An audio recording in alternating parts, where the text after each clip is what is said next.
بسم اللہ الرحمن الرحیم۔ ایصال ثواب کرنے کا طریقہ آپ حضرات کی خدمت میں عرض کر رہا ہوں۔ اللہ تبارک و تعالی مجھے اور آپ کو اس پر عمل کرنے کی توفیق نصیب فرمائے۔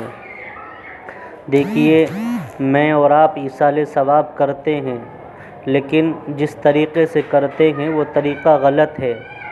شریعت ایصال ثواب کرنے سے منع نہیں کرتی ہے، لیکن شریعت نے ایصال ثواب کرنے کا جو ہمیں طریقہ بتلایا ہے، ہمارے اوپر یہ بات لازم ہے کہ ہمیں اس طریقے سے ایصال ثواب کرنا چاہیے۔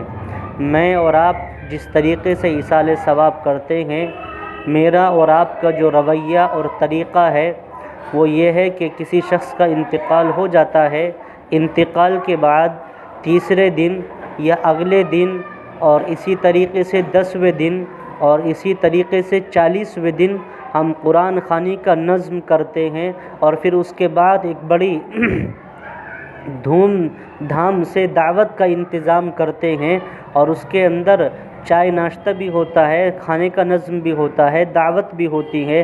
شریعت نے اس کو منع کیا ہے، ایصال ثواب کرنے کو شریعت نے منع نہیں کیا ہے۔ اب اس کا صحیح طریقہ آپ لوگ اپنے ذہن کے اندر محفوظ کر لیں۔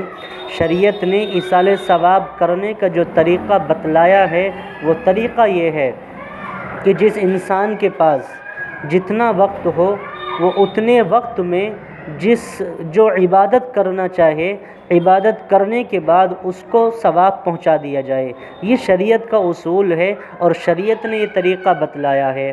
قرآن کریم کی تلاوت کرنے کا اگر کسی کے پاس وقت ہے تو وہ قرآن کریم کی تلاوت کرے اور اس کو ثواب پہنچا دیا جائے۔ اسی طریقے سے کوئی صدقہ خیرات کر کے ثواب پہنچانا چاہے تو وہ ثواب پہنچا دیا جائے۔ اسی طریقے سے طواف کر کے، عمرہ کر کے یا حج کر کے یا اسی طریقے سے دیگر کوئی کام عبادت کر کے اور اس کو ثواب پہنچانا چاہے تو وہ اس کو ثواب پہنچا سکتا ہے۔ یہ شریعت کا طریقہ ہے۔ معلوم یہ ہوا کہ شریعت نے ایصال ثواب کرنے سے منع نہیں کیا ہے۔ شریعت کے اندر ایصال ثواب کرنے کا نہ کوئی دن متعین ہے، نہ کوئی وقت متعین ہے، اور نہ ہی کوئی خاص بندے متعین ہیں، بلکہ جس بندے کے پاس جتنا بھی وقت ہو وہ اس وقت کے اندر جو کچھ عبادت آسانی کے ساتھ کرنا چاہے وہ اس عبادت کو کرے اور پھر اس کا ثواب اس کی روح کو پہنچا دے۔